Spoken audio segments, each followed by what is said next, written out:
하준아, 제발. 백구가 너 기다리다 정말 죽겠어. 서연이 밤하늘을 보며 피눈물 같은 기도를 올렸습니다. 5년째 같은 자리, 비가 와도 눈이 와도 유치원 문만 바라보는 백구. 이제 그만 포기하라는 사람들의 차가운 시선 속에서도 멈추지 않은 기다림. 그런데 어느 날 하준의 신발이 발견되었습니다. 모든 것이 끝난 줄 알았던 순간 기적 같은 일이 벌어졌습니다. 하지만 돌아온 아들은 엄마도 백구도 기억하지 못했습니다. 5년의 기다림 끝에 찾은 진실과 새로운 시작의 이야기. 이야기 시작 전에 구독과 좋아요 해주시면 더 흥미진진한 이야기로 찾아올게요.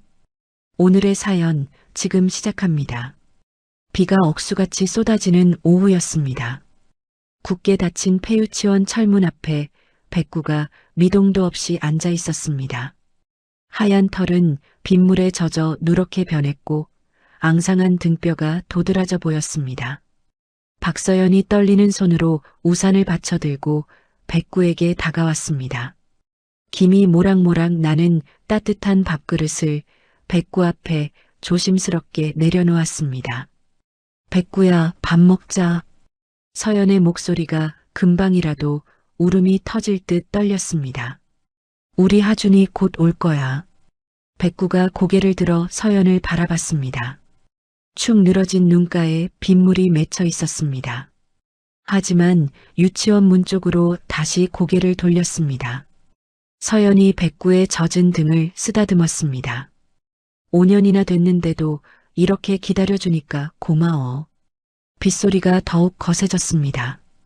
서연이 자신의 우산을 백구 위로 기울였습니다. 어깨가 금세 젖었지만 신경 쓰지 않았습니다. 유치원 담벼락에 빛바랜 현수막이 바람에 휘날렸습니다. 이하준 당시 6세를 찾습니다라는 글자가 비에 번져 흐릿했습니다. 서연이 담벼락에 붙은 낡은 실종 전단지를 떼어냈습니다. 빗물에 젖어 형체를 알아볼 수 없게 된 종이었습니다. 가방에서 새 전단지를 꺼내 그 자리에 다시 붙였습니다. 전단지 속 6살 하준의 환한 웃음과 11살로 합성된 낯선 얼굴이 나란히 있었습니다. 서연의 가슴이 미어지듯 아팠습니다. 하준아, 엄마가 또 새 사진 붙였어. 혹시라도 지나가다 보는 사람이 있을지 모르니까. 백구가 전단지를 올려다봤습니다. 그러다 다시 유치원 문을 향해 시선을 고정했습니다. 서연이 5년 전 그날을 떠올렸습니다. 시끄러운 트럭 소리에 잠시 하준의 손을 놓쳤던 순간이었습니다. 유치원 앞 놀이터에서 단 3분의 찰나였습니다. 그 3분이 서연의 삶을 통째로 집어삼켰습니다. 온 동네를 헤매며 하준을 찾아다녔습니다. 아들의 비명조차 듣지 못했습니다. 돌아왔을 때 오직 백구만이 유치원 문 앞에서 낑낑대고 있었습니다. 그날부터 백구의 지독한 기다림이 시작됐습니다. 너만큼은 포기하지 않는구나. 서연이 백구를 끌어안으며 속삭였습니다. 백구의 체온이 차갑게 식어 있었습니다. 비가 그치자 늦은 오후의 햇살이 폐유치원을 비쳤습니다. 깨진 창문들 사이로 담쟁이 덩굴이 뒤엉켜 자라고 있었습니다. 서연이 일어나 가방을 메었습니다. 백구야, 나는 가게에 가서 일해야 해. 너도 집에 가자. 백구가 자리에서 일어나지 않았습니다. 서연이 백구의 목줄을 당겼지만 꿈쩍도 하지 않았습니다. 제발 좀 일어나. 이러면 나도 힘들어. 서연의 목소리에 애원이 섞였습니다. 백구가 마지못해 일어났습니다. 뒷다리가 후들거렸습니다. 둘이 함께 골목길을 걸었습니다. 서연이 작은 분식집 앞에 멈춰 섰습니다. 간판에 서연이네 분식이라고 적혀 있었습니다. 오늘도 손님이 별로 없었네. 서연이 한숨을 쉬며 가게 문을 열었습니다. 백구가 가게 입구에서 뒤돌아 유치원 방향을 바라봤습니다. 들어와, 백구야. 백구가 마지못해 가게 안으로 들어왔습니다. 구석진 자리에 낡은 담요가 깔려 있었습니다. 백구만의 자리였습니다. 서연이 냉장고에서 닭가슴살을 꺼냈습니다. 팬에 기름을 두르고 닭고기를 구웠습니다. 고소한 냄새가 가게 안에 퍼졌습니다. 이것도 먹기 싫어? 서연이 구운 닭가슴살을 백구 앞에 놓았습니다. 백구가 냄새만 맡고 고개를 돌렸습니다. 서연이 의자에 털썩 앉았습니다. 계산대 옆에 놓인 하준의 사진을 바라봤습니다. 유치원 입학식 때 찍은 사진이었습니다. 하준이 백구를 끌어안고 환하게 웃고 있었습니다. 하준이가 제일 좋아하던 닭고기인데 서연이 사진 속 하준에게 말했습니다. 밖에서 비가 다시 내리기 시작했습니다. 빗방울이 가게 창문을 두드렸습니다. 백구가 창밖을 바라보며 낑낑거렸습니다. 유치원이 있는 방향이었습니다. 서연이 백구 곁에 앉았습니다. 미안해, 백구야. 엄마가 잠깐만 한눈 팔지 않았어도. 목소리가 점점 작아졌습니다. 너는 절대 포기하지 않는데 엄마만 가끔 흔들리네. 백구가 서연의 손을 핥았습니다. 차갑고 거친 혀의 감촉이었습니다.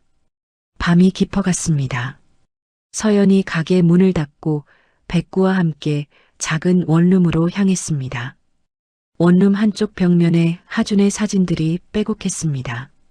갓난아기 때부터 실종 직전까지의 모든 순간들이었습니다. 서연이 침대에 누웠습니다. 백구는 바닥에 누웠지만 잠들지 않았습니다. 창밖을 계속 바라봤습니다. 내일도 또 기다릴 거야? 서연이 백구에게 물었습니다. 백구가 꼬리를 한번 흔들었습니다. 서연이 눈을 감았습니다. 5년째 같은 꿈을 꾸었습니다. 하준이 유치원 문을 열고 나오는 꿈이었습니다. 백구가 하준을 향해 달려가는 꿈이었습니다. 하지만 서연이 눈을 뜨면 현실은 변하지 않았습니다. 빈집, 쇠약해진 백구, 그리고 끝나지 않는 기다림만 있을 뿐이었습니다. 새벽 공기가 차갑게 스며들었습니다. 백구가 몸을 웅크렸습니다. 서연이 자신의 이불을 백구에게 덮어줬습니다. 좀 더 버텨보자, 백구야. 우리 하준이 꼭 돌아올 거야. 백구가 서연을 올려다봤습니다. 5년 전과 똑같은 눈빛이었습니다. 포기할 줄 모르는 간절한 눈빛이었습니다. 다음 날 아침 서연이 눈을 뜨자 방문 틈으로 붉은색 종이가 밀려들어와 있었습니다. 월세 독촉장이었습니다. 그 옆에는 동물병원 청구서도 함께 놓여 있었습니다. 서연이 종이들을 집어들며 깊은 한숨을 내쉬었습니다. 이것들을 어떻게 다 감당하지? 백구는 밤새 마른 기침을 심하게 했습니다. 서연이 챙겨준 사료 그릇이 그대로 놓여 있었습니다. 한 입도 건드리지 않았습니다. 백구야, 밥 좀 먹어. 서연이 사료 그릇을 백구 앞으로 밀었습니다. 백구가 고개를 돌렸습니다. 백구가 비틀거리며 일어났습니다. 유치원으로 향하려다 뒷다리에 힘이 풀려 그 자리에 주저앉았습니다. 어머, 백구야. 서연이 급히 백구를 부축했습니다. 백구의 몸이 떨리고 있었습니다. 서연이 방 한쪽 서랍을 열었습니다. 하준이 태어났을 때 시어머니가 선물해준 금목걸이가 들어있었습니다. 마지막까지 아껴두었던 것이었습니다. 미안해, 어머님. 백구를 살려야겠어요. 서연이 목걸이를 꺼내 주머니에 넣었습니다. 전당포 아저씨가 목걸이를 유심히 살펴봤습니다. 요즘 금값이 떨어져서 말이야. 15만 원밖에 못 줘. 서연이 입술을 꽉 물었습니다. 그래도 주세요. 돈을 받아든 서연이 백구를 안고 동물병원으로 향했습니다. 백구가 서연의 품에서 축 늘어져 있었습니다. 수의사가 엑스레이 사진을 보여줬습니다. 뼈가 앙상하게 드러나 보였습니다. 심각한 영양실조입니다.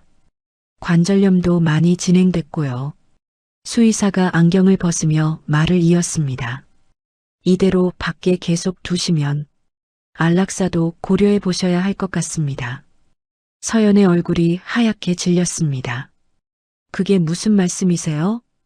더 이상 고통받게 하는 것보다는 서연이 백구를 끌어안았습니다. 절대 안 돼요. 우리 하준이 돌아오면 백구를 제일 먼저 찾을 텐데. 수의사가 난처한 표정을 지었습니다. 일단 주사부터 마치겠습니다. 하지만 근본적인 해결책은 아니에요. 서연이 백구를 안고 병원을 나왔습니다. 주머니 속 돈이 이미 바닥났습니다. 해가 지자 서연이 백구와 함께 유치원 앞에 나왔습니다. 백구에게 주사를 놓아주려고 했습니다. 또 나왔네, 저 여자. 뒤에서 목소리가 들렸습니다.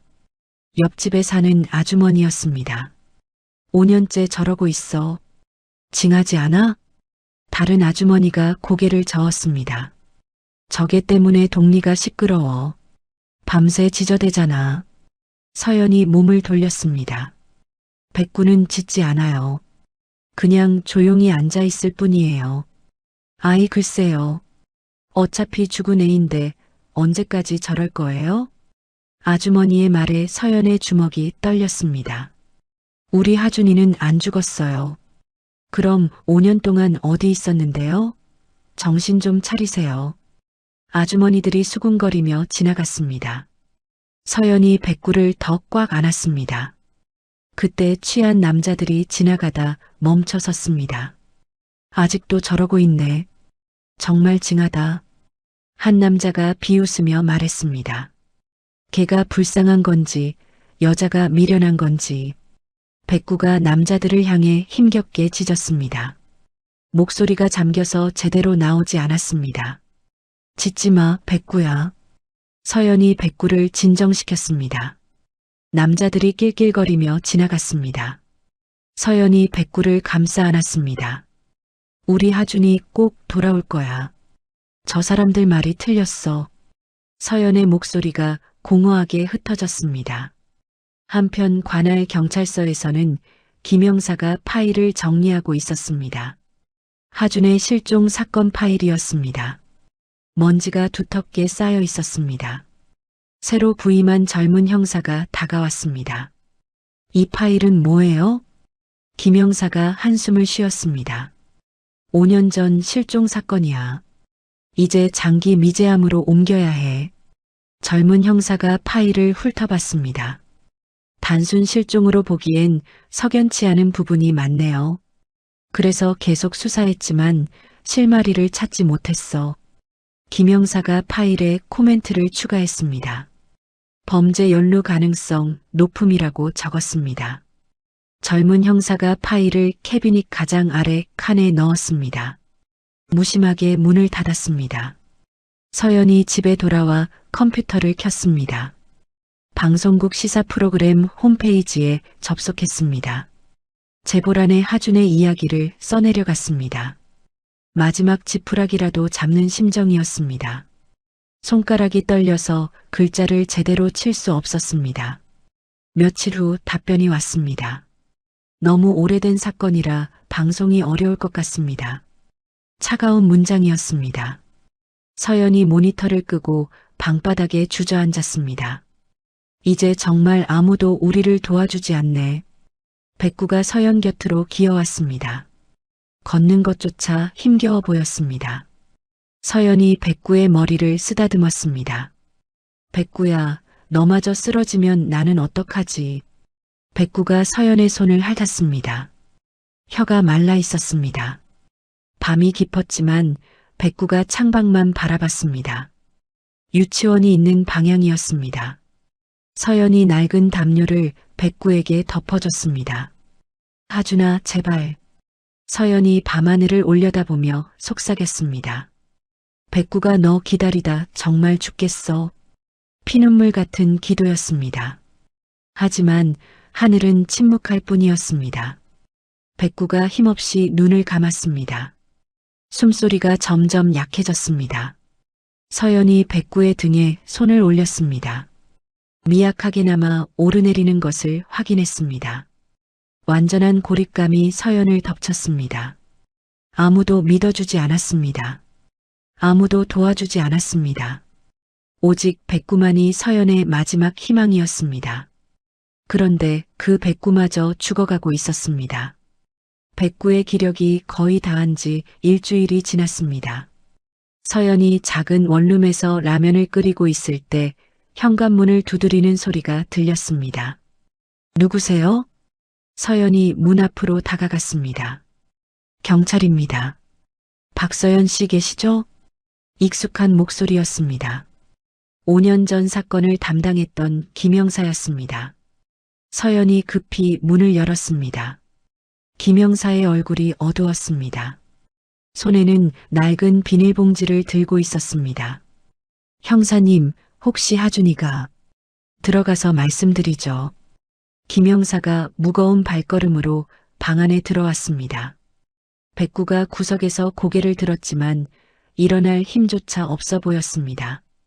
김영사가 소파에 앉으며 한숨을 길게 내쉬었습니다. 5년 전에 제가 이 사건을 맡았을 때부터 마음이 무거웠습니다. 서연이 김영사 맞은편에 앉았습니다. 가슴이 두근거렸습니다. 저희 딸이 그때 갓 태어났거든요. 하준이와 나이가 비슷해지니까 더 마음이 쓰였어요. 김영사가 비닐봉지를 테이블 위에 올려놓았습니다. 하지만 끝내 찾지 못해서 죄송합니다.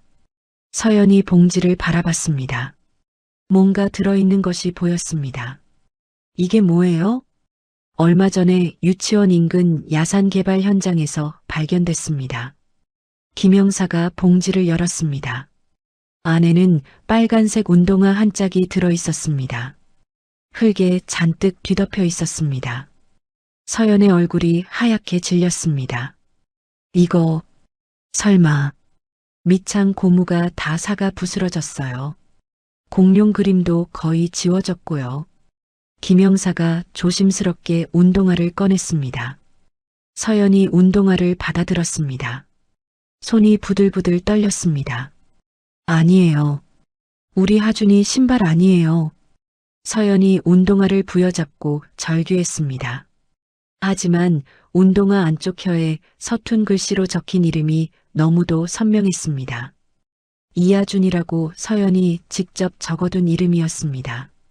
유골은 찾지 못했습니다. 하지만 정황상 김영사가 말을 잇지 못하고 고개를 떨궜습니다. 서연이 운동화를 가슴에 끌어안았습니다. 안 돼요. 안 된다고요. 눈물이 폭포수처럼 쏟아졌습니다. 김영사가 서류 봉투를 꺼냈습니다. 이제 그만 사망 신고를 하시는 게 어떨까요? 서연 씨도 인생을 사셔야 합니다. 김영사가 봉투를 서연에게 내밀었습니다.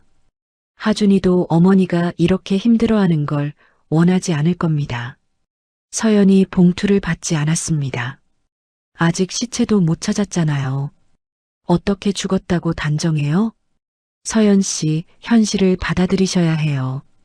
김영사의 목소리가 안타까웠습니다. 그때 백구가 힘겹게 일어났습니다. 서연 쪽으로 기어왔습니다. 하준의 운동화 냄새를 맡았습니다. 백구가 낑낑거리며 운동화를 하찼습니다.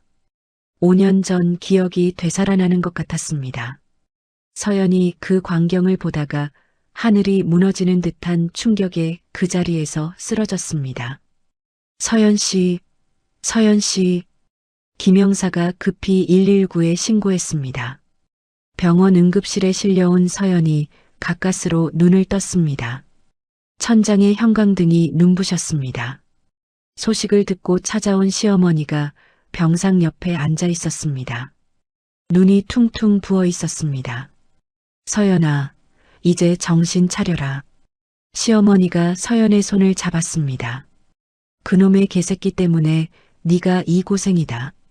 시어머니의 목소리가 거칠어졌습니다. 당장 갖다 버려라. 그래야 네가 산다. 서연이 고개를 저었습니다. 어머님, 그럴 순 없어요. 아직도 정신 못 차렸구나. 하준이 보험금이라도 받아야 네가 살아남는다. 시어머니가 서류를 꺼냈습니다. 사망신고서였습니다. 이것만 내면 보험금 나온다. 그 돈으로 새 출발해라. 서연이 서류를 밀어냈습니다. 어머님, 아직 시체도 못 찾았어요. 신발이 나왔잖아. 그걸로도 충분해. 시어머니가 펜을 서연 손에 쥐어줬습니다. 서연이 퇴원해서 집으로 돌아왔습니다. 백구가 방구석에서 신음소리를 냈습니다. 주인의 절망을 아는 것 같았습니다. 며칠간 서연은 방에서 나오지 않았습니다. 밥도 물도 입에 대지 않았습니다. 하준의 신발이 발견되었다는 소식이 동네에 퍼졌습니다. 사람들이 수군거렸습니다. 결국 그렇게 될 줄 알았어. 그래도 5년이나 버틴 게 대단하지. 슈퍼 아저씨가 미안했던지 쌀 한 포대를 문 앞에 가져다 놓았습니다. 하지만 서연은 문을 열 기력조차 없었습니다. 백구도 유치원에 나가지 않고 방구석에만 누워 있었습니다. 거의 물도 마시지 않았습니다. 서연이 사망신고서를 손에 쥐고 멍하니 바라봤습니다. 5년간의 처절했던 기다림이 이렇게 끝나는 것인지 믿을 수 없었습니다. 하준아. 서연이 사진을 보며 속삭였습니다. 엄마가 너를 포기해도 될까? 사진 속 하준이 환하게 웃고 있었습니다. 백구를 끌어안고 있는 모습이었습니다. 서연이 볼펜을 들었습니다. 손이 덜덜 떨렸습니다. 도장을 찾기 위해 서랍을 열었습니다. 백구가 서연을 올려다봤습니다. 눈빛이 간절했습니다. 아직 포기하지 말라는 듯이 보였습니다. 서연이 볼펜을 내려놓았습니다. 아직은 아니었습니다. 마지막까지 희망을 놓을 수 없었습니다. 하지만 현실은 너무 잔혹했습니다. 하준의 신발이 발견된 이상 더 이상 희망을 품기 어려웠습니다. 서연이 백구를 바라봤습니다. 백구도 서연을 바라봤습니다. 둘 다 절망에 빠져 있었지만 아직 완전히 포기하지는 않았습니다. 서연이 사망신고서에 도장을 찍으려던 바로 그때였습니다. 현관문을 조심스럽게 두드리는 소리가 들렸습니다. 누구세요? 서연이 힘없는 목소리로 물었습니다. 안녕하세요. 저는 민준이라고 합니다. 유기견 봉사일을 하고 있어요. 젊은 남자의 목소리였습니다. 서연이 문을 조금 열었습니다. 20대 후반으로 보이는 남자가 서 있었습니다. 손에는 작은 카메라를 들고 있었습니다. 백구라는 개와 관련해서 이야기를 들었는데요. 민준이 조심스럽게 말했습니다. 저는 다큐멘터리를 만드는 일을 해요. 백구의 이야기를 많은 사람들에게 알리고 싶어서요. 서연이 고개를 저었습니다. 지금은 그럴 기분이 아니에요. 혹시 무슨 일이 있으셨나요? 민준이 서연의 상태를 살폈습니다. 얼굴이 헬쑥하고 눈이 퉁퉁 부어 있었습니다. 서연이 한참 망설이다가 입을 열었습니다. 하준이 신발이 나왔어요. 5년 만에. 목소리가 떨렸습니다. 민준이 놀란 표정을 지었습니다. 그럼 하준이가 아직 확실하지 않아요. 하지만 거의. 서연이 말을 잇지 못했습니다. 민준이 잠시 침묵했습니다. 그래도 이야기를 들어주실 수 있을까요? 혹시 도움이 될 수도 있어요. 서연이 문을 활짝 열었습니다. 민준이 방 안에 들어와 백구를 봤습니다. 백구가 구석에 웅크리고 있었습니다. 숨소리가 가쁘고 얕았습니다. 정말 많이 약해 보이네요. 민준이 백구에게 조심스럽게 다가갔습니다. 원래는 건강한 개였어요. 하준이와 정말 친했거든요. 서연이 하준의 사진을 꺼내 보여줬습니다. 민준이 사진을 유심히 봤습니다. 백구를 끌어안고 웃는 하준의 모습이 인상적이었습니다. 정말 특별한 관계였군요. 5년 동안 매일 유치원 앞에서 기다렸어요. 비가 와도 눈이 와도. 서연이 백구를 쓰다듬었습니다. 이건 단순한 기다림이 아니에요. 민준이 카메라를 들었습니다. 이건 기적을 바라는 기도입니다. 민준이 며칠간 유치원 앞에서 밤을 새웠습니다. 백구가 새벽 이슬을 맞으며 웅크린 모습을 촬영했습니다. 서연이 몰래 나와 우는 모습도 담았습니다. 백구가 비를 맞으며 유치원 문을 긁는 장면이 특히 인상적이었습니다. 서연이 하준의 낡은 사진을 보며 우는 모습과 대비되었습니다. 민준이 영상 편집에 몰두했습니다. 진심을 담아 작업했습니다. 며칠 뒤 민준의 유튜브 채널에 영상이 올라왔습니다. 제목은 5년간 사라진 주인을 기다리는 백구, 그리고 아직 아들을 포기하지 못한 엄마였습니다. 처음 며칠간 조회수는 미미했습니다. 하지만 한 온라인 커뮤니티에 영상이 공유되면서 상황이 바뀌었습니다. 세상에서 가장 슬픈 기다림이라는 제목으로 올라왔습니다. 댓글이 폭발적으로 달리기 시작했습니다. 걔가 사람보다 낫다. 제발 기적이 일어나길. 저 엄마와 백구를 도와야 한다. 조회수가 기하급수적으로 증가했습니다. 그때 유명 배우 하나가 자신의 SNS에 영상을 공유했습니다. 코멘트를 달았습니다. 기적을 믿고 싶습니다.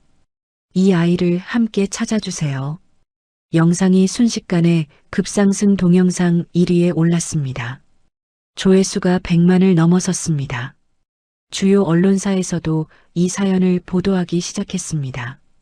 서연의 낡은 통장으로 후원금이 쏟아지기 시작했습니다. 서연이 ATM기 앞에서 통장을 넣었습니다. 잔고 조회를 눌렀습니다. 10만 원이라는 숫자가 나왔습니다. 5년 만에 처음으로 들어온 돈이었습니다. 이게 꿈이 아니야? 서연이 화면을 다시 봤습니다. 숫자가 그대로 있었습니다. 서연이 펑펑 울기 시작했습니다. 지나가던 사람들이 이상하게 쳐다봤지만 신경 쓰지 않았습니다. 집에 돌아와 민준에게 전화를 걸었습니다. 민준 씨, 정말 고마워요. 아니에요. 당연한 일을 했을 뿐이에요. 밀린 월세부터 내야겠어요. 서연이 기뻐했습니다. 그리고 백구 병원비도. 후원금으로 서연은 당장 밀린 월세를 냈습니다. 안락사를 권유받았던 백구를 즉시 병원에 입원시켰습니다. 백구가 병원에서 집중적인 수액과 약물 치료를 받기 시작했습니다. 며칠 만에 조금씩 기력을 차렸습니다. 겨우 고개를 들어 물을 마실 정도였지만 희망적이었습니다. 민준이 한방동물병원 원장과 연결해줬습니다. 백구에게 무료로 침 치료와 재활 치료를 해주기로 했습니다. 백구가 퇴원한 후에도 매일 약을 먹었습니다. 민준이 가져다주는 특별 처방식도 먹었습니다.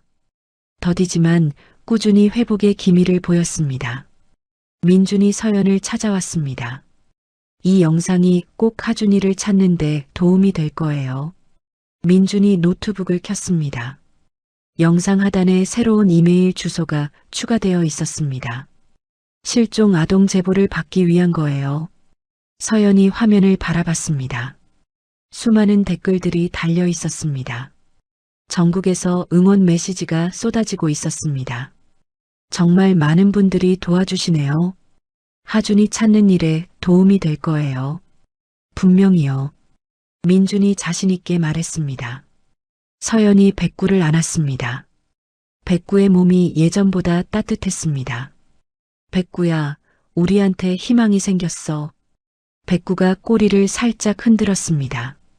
5년 만에 처음 보는 반응이었습니다.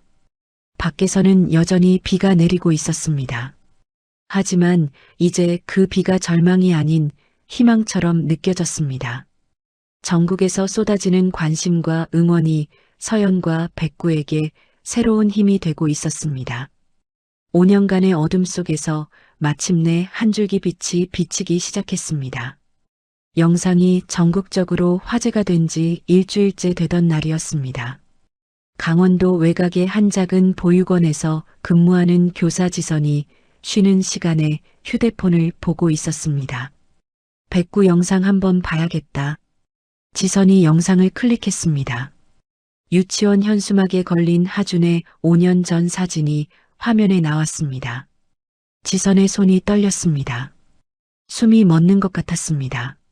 이게 설마 며칠 전 입소한 민수라는 아이의 얼굴이 떠올랐습니다. 사진 속 하준과 놀랍도록 닮아 있었습니다. 지선이 급히 민수가 있는 방으로 향했습니다. 민수가 구석에 앉아 혼자 그림을 그리고 있었습니다. 민수야, 잠깐 이리 와볼래? 민수가 고개를 들었습니다. 지선이 휴대폰 화면을 보여줬습니다. 민수가 사진을 보더니 갑자기 떨기 시작했습니다. 무서워요. 저 사람 몰라요. 민수가 방 구석으로 도망쳤습니다. 지선이 민수를 진정시켰습니다. 괜찮아, 괜찮아. 그냥 물어본 거야.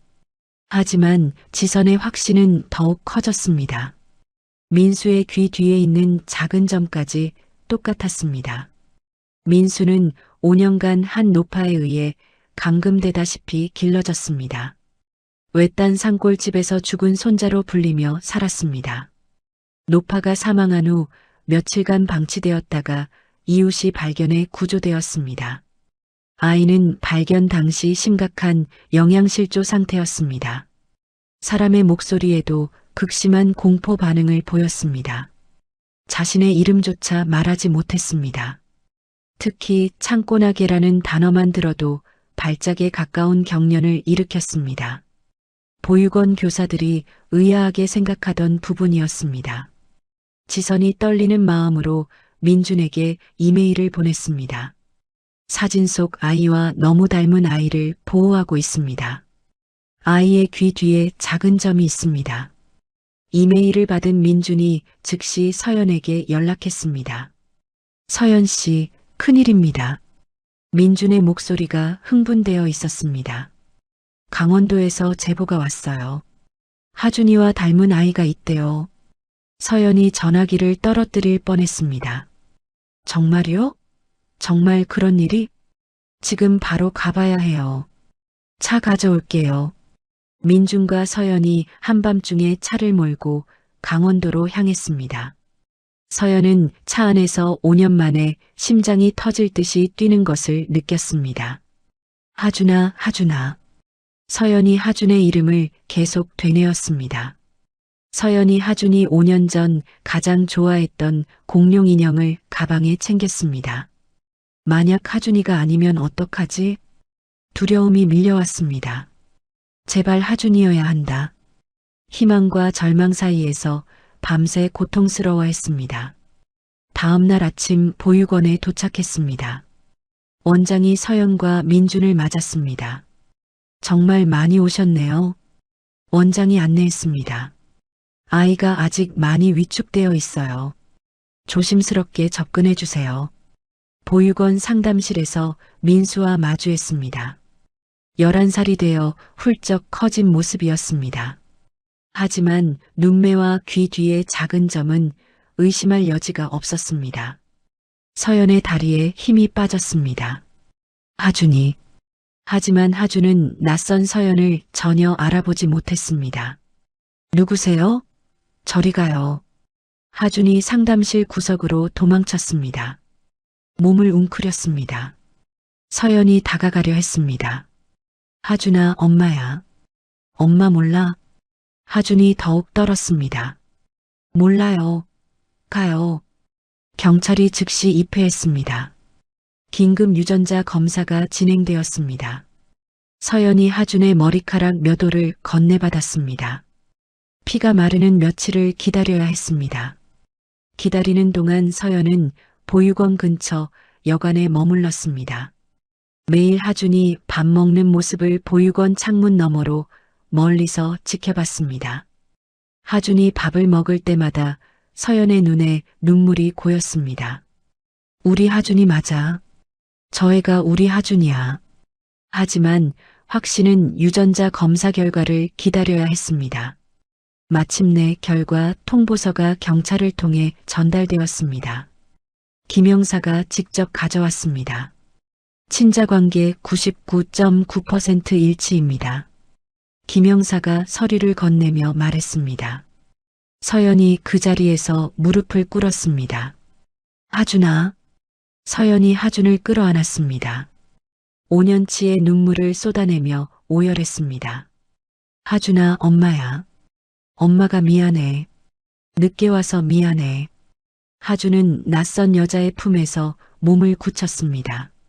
아무런 반응이 없었습니다.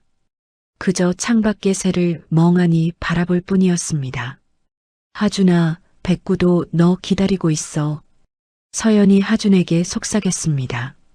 하준이 고개를 돌렸습니다. 백구가 뭐예요? 하준이 기억하지 못했습니다. 서연의 마음이 찢어졌습니다. 5년 만에 아들을 찾았지만 아들은 엄마를 기억하지 못했습니다. 절반의 기적이었습니다. 하지만 서연에게는 그것만으로도 충분했습니다. 괜찮아, 하준아. 천천히 기억할 거야. 서연이 하준의 작은 손을 잡았습니다. 이제 엄마와 집에 가자. 5년 만에 서연과 하준이 함께 집으로 돌아가는 길이었습니다.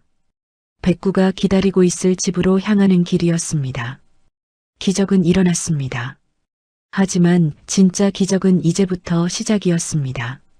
하준과 함께 집으로 돌아온 다음 날 아침이었습니다.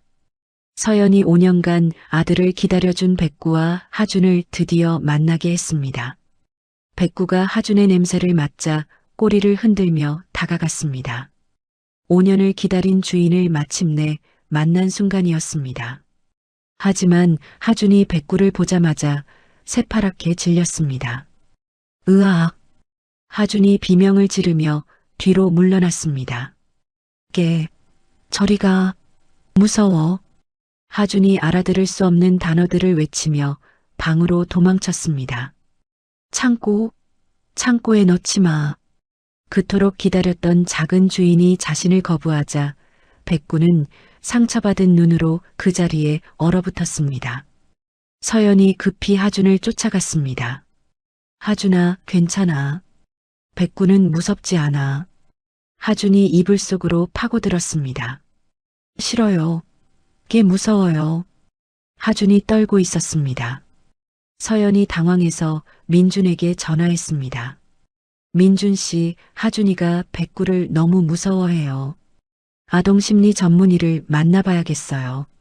다음 날 서연이 하준을 데리고 병원에 갔습니다. 전문의가 하준을 진찰했습니다. 반응성 애착 장애와 선택적 실어증이 있습니다. 의사가 진단서를 적으며 설명했습니다. 5년간의 감금과 학대로 인한 트라우마예요. 특히 개에 대한 극도의 공포증이 심각합니다. 서연이 고개를 끄덕였습니다. 어떻게 해야 하나요? 일단 개와 격리시키는 게 좋겠어요. 의사의 말에 서연의 마음이 찢어졌습니다. 집에 돌아온 서연이 백구를 바라봤습니다. 백구가 여전히 하준의 방문 앞에서 기다리고 있었습니다. 하준이 밤마다 악몽을 꾸며 비명을 질렀습니다. 그때마다 백구가 방 문 밖에서 낮게 끙끙거리며 걱정하는 소리를 냈습니다. 텔레비전에서 강아지 인형 광고가 나왔습니다. 하준이 숨을 헐떡이며 장롱 속으로 기어들어갔습니다. 서연이 하준을 달랬습니다. 하준아, 괜찮아. 그냥 광고야. 하준이 밥을 먹다가도 갑자기 울음을 터뜨렸습니다. 서연의 따뜻한 손길마저 거칠게 뿌리쳤습니다. 만지지 마세요. 하준이 장롱 구석에 숨었습니다. 백구가 문틈으로 하준의 하얀 털만 봐도 하준은 공황 발작을 일으켰습니다. 숨을 제대로 쉬지 못했습니다.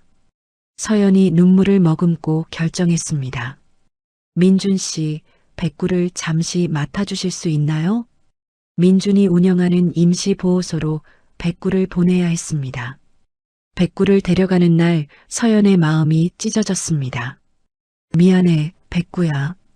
조금만 참아. 백구가 서연을 올려다봤습니다. 왜 자신을 버리는지 이해하지 못하는 눈빛이었습니다. 백구가 낯선 보호소에 도착했습니다. 5년간 지켜온 유치원 자리가 아니라는 사실에 극심한 불안감을 느꼈습니다. 밤새 철창에 머리를 찧었습니다. 민준이 말려도 멈추지 않았습니다. 백구가 식음을 전폐하기 시작했습니다. 5년을 기다린 주인에게 버려졌다는 충격이었습니다. 한편 하준도 상황이 나아지지 않았습니다. 엄마가 자신 때문에 소중한 백구를 내쫓았다고 생각했습니다. 더욱 마음의 문을 닫아버렸습니다. 지선 선생님한테 돌아갈래요. 하준이 집안의 물건을 집어 던지기 시작했습니다. 여기 싫어요. 가고 싶어요. 서연이 하준을 달랬지만 소용없었습니다. 전문의가 서연을 불러 상담했습니다. 아이에게 5년의 공백은 또 다른 세상입니다. 의사가 심각한 표정으로 말했습니다. 백구와의 기억을 강요하는 것은 오히려 트라우마를 자극할 수 있어요. 그럼 어떻게 해야 하나요? 지금 하준이에게 필요한 것은 기억이 아니라 안전하다는 확신입니다. 의사가 서연을 바라봤습니다. 백구는 그 확신을 깨는 존재예요. 서연이 절망했습니다. 그럼 백구와 하준이는 영영 만날 수 없는 건가요? 시간이 필요해요. 아주 오랜 시간이 말이에요. 집에 돌아온 서연이 빈 백구 자리를 바라봤습니다. 하준이 방에서 홀로 울고 있었습니다. 서연이 하준의 방문을 두드렸습니다. 하준아, 엄마가 들어가도 될까? 싫어요. 혼자 있고 싶어요. 하준의 목소리가 쉬어 있었습니다. 서연이 거실에 혼자 앉았습니다. 5년 만에 찾은 아들은 자신을 기억하지 못했습니다. 5년을 함께 버텨준 백구는 죽어가고 있었습니다. 민준으로부터 연락이 왔습니다. 백구가 계속 밥을 안 먹어요. 이대로 가면. 서연이 전화를 끊었습니다. 감당할 수 없었습니다. 밤늦게 하준이 악몽을 꾸며 울었습니다. 서연이 하준을 달랬습니다. 엄마가 있어, 하준아. 하준이 서연을 밀어냈습니다. 백구는 어디 갔어요? 백구 때문에 내가 아픈 건가요? 하준이 물었습니다. 서연이 대답할 수 없었습니다. 또다시 잔인하고 절망적인 선택의 순간이 닥쳤습니다. 아들을 택하면 백구를 잃고 백구를 택하면 아들을 잃는 상황이었습니다. 5년 만에 찾은 기적이 또 다른 비극으로 변해가고 있었습니다. 서연이 절망 속에서도 포기하지 않았습니다. 하준의 치료를 위해 식당 일을 잠시 접었습니다. 매일 정해진 시간에 하준의 눈을 맞추며 밥을 먹이는 일과를 시작했습니다. 하준아, 엄마가 만든 계란말이야. 서연이 5년 전 하준이 가장 좋아했던 달콤한 계란말이를 만들어줬습니다. 하준이 계란말이를 바닥에 내동댕이 쳤습니다. 싫어요. 먹기 싫어요. 며칠 동안 같은 일이 반복됐습니다. 서연이 포기하지 않고 매일 계란말이를 만들어줬습니다. 하준이 잠들었을 때 서연이 5년 전 사진을 머리맡에 조용히 놓았습니다. 유치원 소풍에서 백구의 목을 끌어안고 환하게 웃던 하준의 사진이었습니다.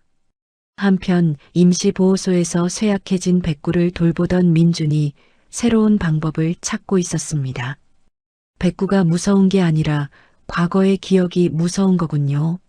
민준이 동물 행동 전문가의 조언을 받았습니다. 백구는 위협적이지 않다는 것을 천천히 보여줘야 해요. 민준이 서연에게 제안했습니다. 하준이가 가장 깊이 잠든 새벽에 백구를 집으로 데려가고 싶어요. 서연이 고민했습니다. 전문의 선생님은 격리하라고 하셨는데 강제로 만나게 하는 게 아니에요. 백구가 위험하지 않다는 걸 보여주는 거예요. 서연이 동의했습니다. 새벽 2시 민준이 백구를 조용히 집으로 데려왔습니다. 하준의 방 문 밖에 백구의 가장 낡고 익숙한 담요를 깔아두었습니다. 다음 날 아침 방문을 열고 나온 하준이 문 밖에서 웅크리고 자는 백구를 봤습니다. 잠시 멈칫했습니다. 백구가 고개만 들어 하준을 바라볼 뿐 다가오지 않았습니다. 하준이 경계를 풀고 거실로 향했습니다. 그날 이후 며칠 동안 백구는 하준이 자신을 밀어내도 짖거나 다가가지 않았습니다. 그저 거실 소파 밑에서 하준이 밥 먹는 모습을 묵묵히 지켜봤습니다. 하준이 장난감을 가지고 노는 모습도 멀리서 바라봤습니다. 하준은 백구가 밥을 먹는 모습조차 쳐다보지 않았습니다. 하지만 자신이 남긴 음식을 서연이 백구에게 주는 것을 말없이 지켜봤습니다. 하준이 밤마다 악몽을 꾸며 비명을 질렀습니다. 그때마다 백구는 방으로 뛰어들어가는 대신 문 밖에서 낮게 끙끙거렸습니다. 하준을 걱정하는 소리였습니다. 며칠 뒤 하준이 잠에서 깨어나 방문을 열었습니다. 문 앞에서 웅크리고 자고 있는 백구의 등을 처음으로 유심히 내려다봤습니다. 어느 날 머리맡에 앨범을 뒤적이던 하준이 한 사진에서 멈췄습니다. 5년 전 자신이 백구의 목을 끌어안고 있는 사진이었습니다. 백구는 내 동생이야. 사진 속에서 외치던 자신의 모습이 어렴풋이 기억났습니다. 하준이 혼란스러워했습니다. 그날 오후 하준이 거실에서 레고 블록을 조립하고 있었습니다. 날카로운 모서리에 손을 베었습니다. 피가 나자 울음을 터뜨렸습니다. 아야, 아야. 소파 밑에서 졸고 있던 백구가 하준의 울음소리에 반사적으로 몸을 일으켰습니다. 쇠약해진 뒷다리 때문에 휘청거렸습니다. 하지만 힘겹게 하준에게 다가왔습니다. 상처난 손가락을 조심스럽게 핥아줬습니다. 하준이 자신을 위로하던 따뜻하고 익숙한 감촉을 느꼈습니다. 순간적으로 울음을 그쳤습니다. 떨리는 작은 손으로 백구의 머리를 쓰다듬었습니다. 백구야? 5년 만에 하준의 입에서 나온 첫마디였습니다. 백구가 꼬리를 살짝 흔들었습니다. 눈에 눈물이 맺혔습니다. 서연이 부엌에서 그 광경을 보고 있었습니다. 조용히 눈물을 훔쳤습니다. 우리 하준이가 기억하기 시작했어. 하준이 백구를 조심스럽게 안았습니다. 백구야, 미안해. 무서워해서 미안해. 백구가 하준의 뺨을 핥았습니다. 너도 나 기다렸구나. 하준의 목소리가 점점 또렷해졌습니다. 서연이 다가와 두 친구를 끌어안았습니다. 이제 우리 다시 함께 살자. 그날 밤 하준이 처음으로 악몽을 꾸지 않았습니다. 백구가 하준의 침대 옆 바닥에서 편안하게 잠들었습니다. 하준이 백구의 등을 쓰다듬으며 속삭였습니다. 백구야, 나 기억나기 시작했어. 엄마랑 너랑 나랑 같이 놀던 게 기억나. 백구가 하준을 올려다봤습니다. 5년간 기다린 보람이 있는 순간이었습니다. 서연이 멀리서 그 모습을 바라보며 조용히 기도했습니다. 고마워요. 정말 고마워요. 멈춰있던 시간이 다시 흐르기 시작했습니다. 상처받은 마음들이 조금씩 회복되고 있었습니다. 진정한 치유는 약이나 치료가 아닌 사랑이었습니다. 백구의 변하지 않은 사랑이 하준의 마음을 다시 열었습니다. 5년의 기다림이 마침내 보상받는 순간이었습니다. 하준의 그 한마디에 멈춰있던 모든 것이 기적처럼 다시 움직이기 시작했습니다. 하준이 백구의 따뜻한 체온에 의지하며 놀라운 속도로 언어 능력을 되찾아갔습니다. 기억의 일부도 조금씩 돌아왔습니다. 심리치료 과정에서 하준이 조금씩 과거 이야기를 털어놓기 시작했습니다. 할머니가 저를 손자라고 불렀어요. 하준이 전문의에게 말했습니다. 매일 밤 자장가를 불러줬는데 무서운 아저씨가 올 때마다 창고에 숨어야 했어요. 하준을 5년간 감금했던 노파는 치매로 인한 망상 때문이었습니다. 일찍 죽은 자기 손자로 하준을 착각했던 것으로 밝혀졌습니다. 노파는 법의 심판 대신 치료 감호소로 보내졌습니다. 노파의 아들은 상습적인 아동 학대 및 감금 방조 혐의로 실형을 선고받았습니다. 교도소에 수감되었습니다. 서연이 치료 감호소에서 노파를 면회했습니다. 우리 손자 어디 갔어요? 내 손자 돌려줘요. 노파가 여전히 같은 말만 반복했습니다. 서연이 복잡한 심경으로 발길을 돌렸습니다. 용서도 원망도 아닌 묘한 감정이었습니다. 유튜버 민준의 채널은 백구와 하준이의 성장 일기로 바뀌었습니다.